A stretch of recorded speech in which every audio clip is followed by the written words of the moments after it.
Let's talk about Josh Giddey last night. So, first things first, he was bad. I'm not going to try to defend his play last night. He was bad, but that's okay. He'd had like 20 good games in a row leading up to this. Very rarely do guys play 25 good games in a row. The best of the best have bad games, guys. It's an 82-game season.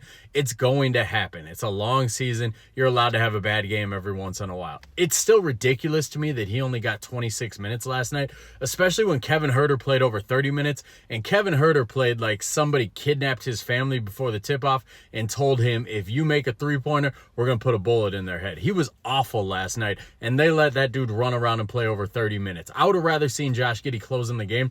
The rationale is that they took him out because Dallas was hunting him on defense, and that's true, but that was only happening when Nikola Vucevic was in the game. When Zach Collins was in the game, Giddey wasn't getting hunted as much, and that's because when Vooch is in the game and Giddey's guarding a guy, they can set a pick on him, and Vooch is not going to offer the same level of help defense. If you just bump Josh Giddey, that guy's going to have a free lane to the hoop because Vooch does not move his feet. He does not slide over at all. Wasn't happening when Zach Collins is in the game. So you can blame Giddey all you want, but Vooch, he deserves a little bit of the hate too. So I still think Giddey should have got to close the game, especially with the way that he's played and the fact that they're going to invest their future into him this offseason. You got to let him close a close game like that. So there's a couple of reasons why he might have played bad.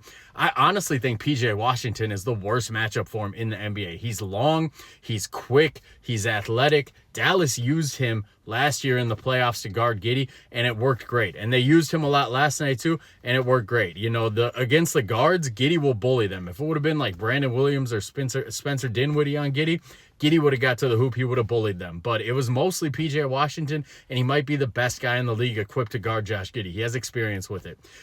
It was really easy for the Mavericks to collapse on Giddey as well because Kevin Huerter was shooting terribly from three. Patrick Williams wasn't really a threat.